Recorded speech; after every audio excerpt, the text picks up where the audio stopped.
আমি সুতপা। সুতপা ট্রাভেল ব্লগে আপনাদের সবাইকে স্বাগত।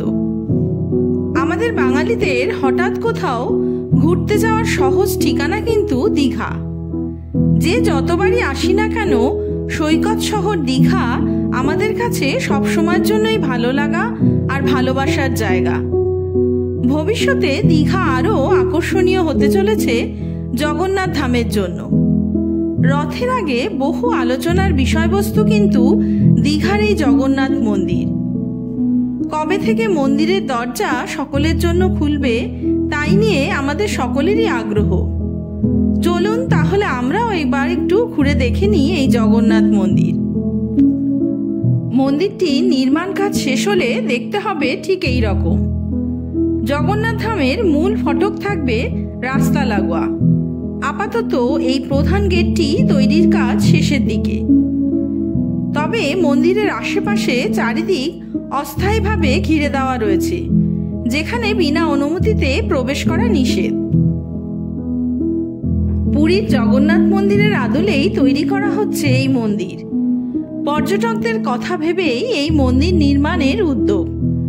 নিউ দীঘা স্টেশন সংলগ্ন নন্দকুমার 116B জাতীয় সড়কের পাশে এই মন্দিরটি তৈরি করা হচ্ছে। জানা গিয়েছে সংশ্লিষ্ট প্রকল্পের জন্য প্রায় 200 কোটি টাকা খরচ করা হচ্ছে। 2018 সালে এই মন্দির তৈরির ঘোষণা করা হয়েছিল। তারপর 2022 সালে অক্ষয় তৃতীয়ার দিন কাজ শুরু হয়।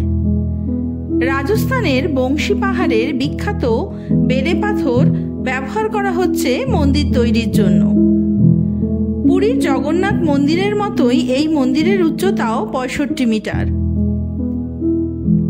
মূল মন্দিরে প্রভু জগন্নাথ, ভগবান বলভদ্র এবং দেবী সুভদ্রাকে উৎসর্গ করা হবে। তাছাড়াও পাশাপাশি মন্দিরের পারিপার্শ্বিক নকশাও কিছুটা একই থাকবে পুরীর মন্দিরের মতো। রথের দিন এই জগন্নাথ মন্দির উদ্বোধন নিয়ে চলছে নানা গুঞ্জন। তবে বর্তমান পরিস্থিতি অনুযায়ী তা মনে হচ্ছে কিছুটা সময় সাপেক্ষেরই ব্যাপার। যদিও নির্মাণ কাজ চলছে জোর কদমেই। প্রতিদিন 1000-এরও বেশি কর্মী অক্লান্ত পরিশ্রম করে চলছে দ্রুত জগন্নাথ ধামের নির্মাণ কাজ শেষ করার জন্য।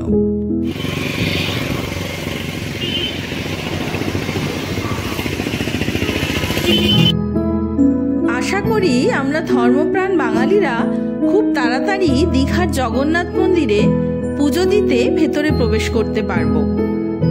এবার থেকে দীঘায় সমুদ্রের টানে নয়, জগন্নাথ দেবের টানেও আসতে হবে প্রায়শই। তাহলে চলুন এবার এগোনো যাক। ওদিকে সকালে বাড়ি থেকে বেরিয়ে সৈকত সুন্দরী বা মেরিন ড্রাইভ রোড হয়ে আস্তে আস্তে বেশ খানিকটাই সময় লেগেছে আমাদের। কারণটা যদিও রাস্তার সৌন্দর্য। তাই ঘড়িতে এখন 2টো মতো বাজে। হোটেল খুঁজতে হবে। যদিও বাবা ছেলেই হোটেল পছন্দের দায়িত্বে আছে। দুজনের গভীর আলোচনা চলছে কোনটাতে থাকতে হবে। বাজেট আবার পছন্দ, দুটোরই সামঞ্জস্য বজায় রেখে চলতে হবে।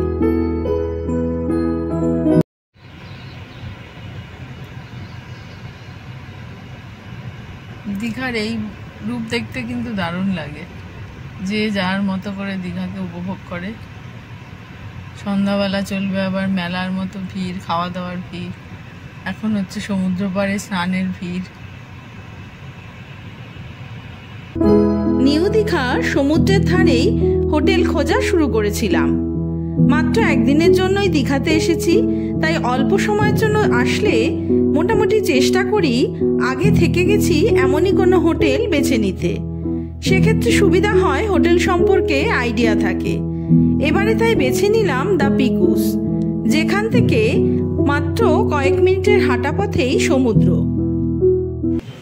নতুন রিনোভেশন হয়েছে। কারণ আমরা আগে এসেছিলাম তো, আর একবার পিকুসে ছিলাম তো।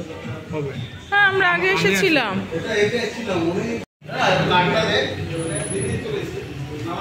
আই কার্ড ওই ঋতুর ব্যাগে দিয়ে দেয়, কোল্ড ড্রিঙ্কস ব্যাগের পাশে রাখ।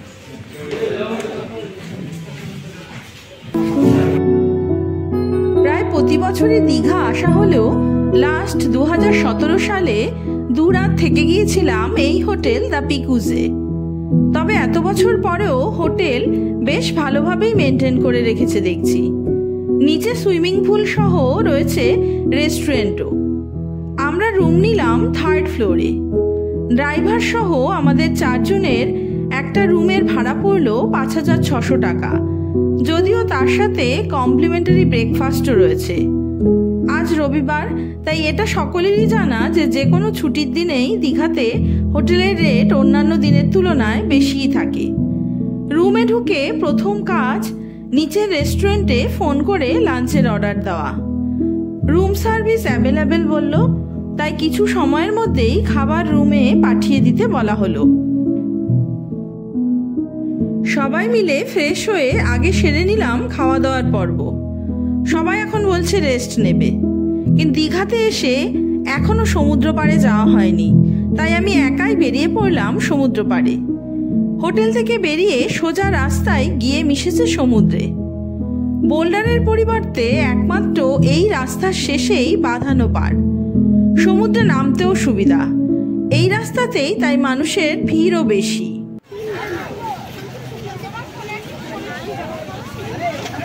ঘড়িতে 4:30, এখনো সবাই স্নান করে যাচ্ছে।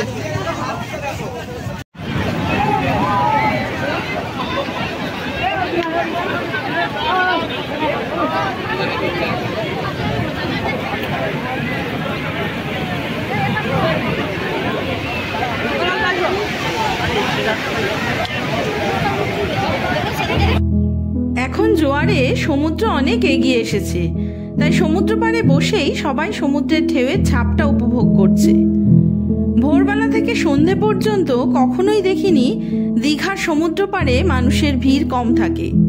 সব সময়ের জন্যই দলে দলে মানুষজন আসতেই থাকে সমুদ্রে দাপাদাপি করে স্নান করার জন্য। ভাটার সময় সমুদ্র আরও পিছিয়ে গেলে তখন আবার অন্যরকম দৃশ্য। সমুদ্রের বুকে ভেসে থাকতে দেখা যায় অসংখ্য মানুষজনকে। শীত, গ্রীষ্ম, বর্ষা কোনো ঋতুতেই দীঘার সমুদ্র পাড়ে মানুষের উন্মাদনা কম থাকে না, কখনোই তা দেখিনি। সব সময়ের জন্যই দীঘা সমুদ্র পাড় জমজমাট। সমুদ্র পিছিয়ে গেলে আবার তার পাড়ে নানা ধরনের ওয়াটার রাইডিংও কিন্তু চলে।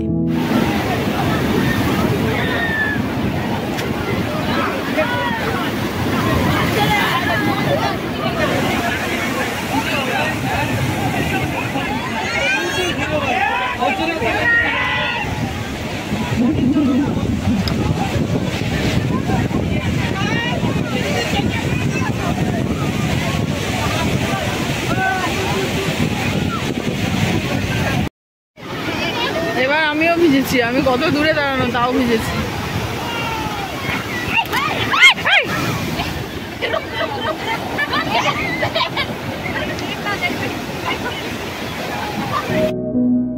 নিউ দীঘার এই রাস্তা থেকে সমুদ্রের কাছাকাছি যাওয়াটা সত্যিই খুব বিপজ্জনক। বোল্ডার প্রায়শই জলে ভিজে যায়, আর তার উপর থেকে হাঁটতে গেলে পা হড়কেও যায়। বয়স্কদের পক্ষে এই বোল্ডারের ওপর দিয়ে হাঁটা অসম্ভবই। আবার বাঁধানো রাস্তাও প্রায় 1 কিলোমিটার পর পর। তবে যাই হয়ে যাক, সমুদ্রের রূপের টানে সবাই সবকিছু পার করেই চলে যাচ্ছে সমুদ্রকে ছুঁয়ে দেখতে। আবার আমার যেমন শত শত মানুষের ভিড়েও একা একা পরিবার পরিজন ছাড়াও সমুদ্র পাড়ে বসে থাকতে ভীষণই ভালো লাগে। তাই পড়ন্ত বিকেলে কিছুটা সময় নিজের মতো করেই কাটালাম সমুদ্র পাড়ে। বেশ ভালোই কাটলো। দোকানপাট আস্তে আস্তে খুলছে, বিকেল হচ্ছে। দুপুরে খোলো না না মাসি? দুপুরে বসো দোকান এখানে? হ্যাঁ, রোদে আর বসো না, সব রাস্তার ধারে বিকেলেই বলো, রোদ্রে আর বসো না। ওই দোকানগুলো সকাল থেকেই খোলা থাকে।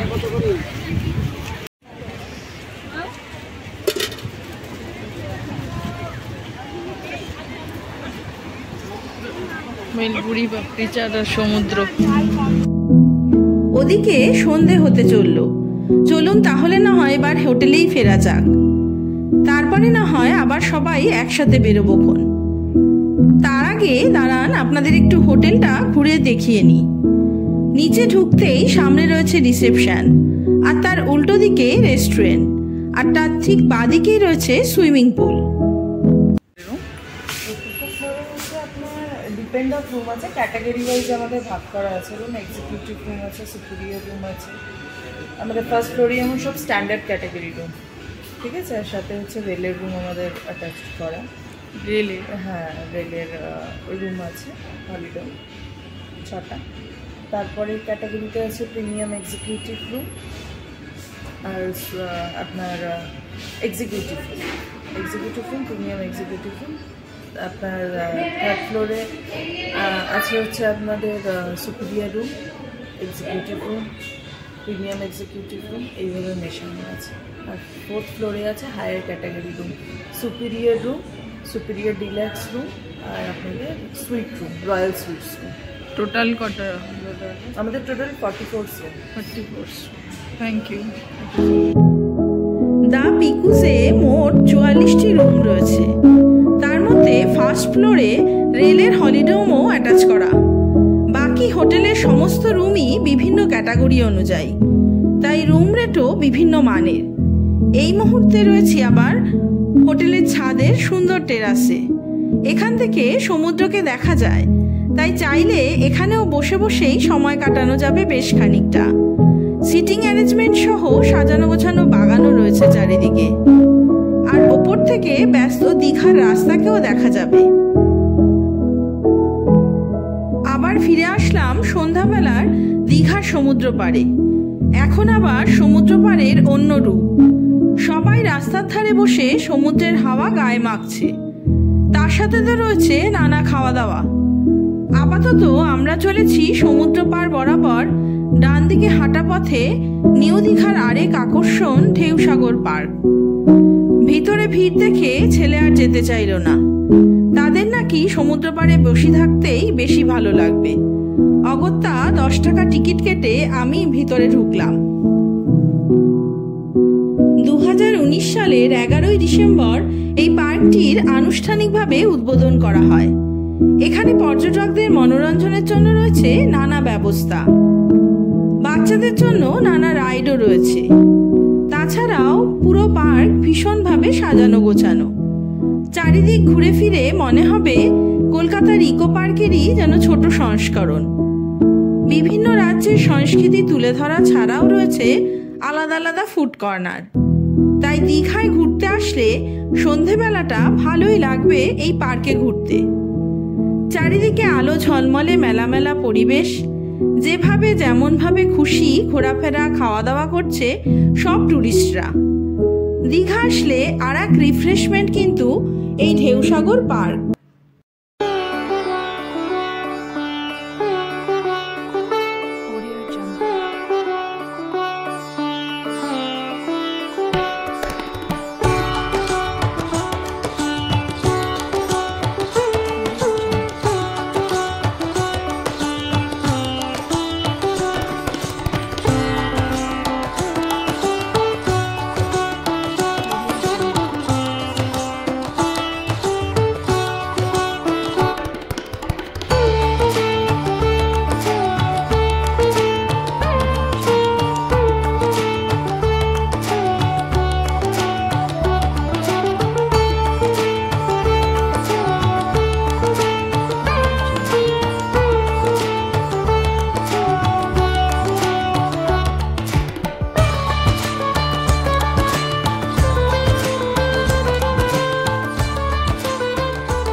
নিউ দীঘার ঢেউসাগর পার্ক ঘোরা হয়ে গেল, আর বাকিরা এতক্ষণ সমুদ্র পাড়ে বসে চা পাঁপড় ভাজা খেয়ে সময় কাটাচ্ছিল।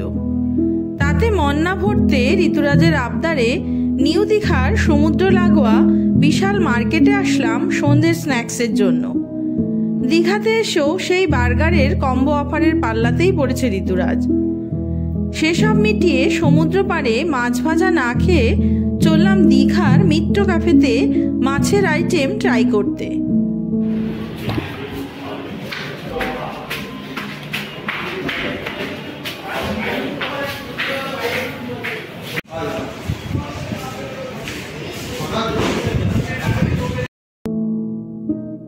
আমরা তিনজন ফিশ কবিরাজি আর ঋতুরাজ মটন কবিরাজি অর্ডার করলো।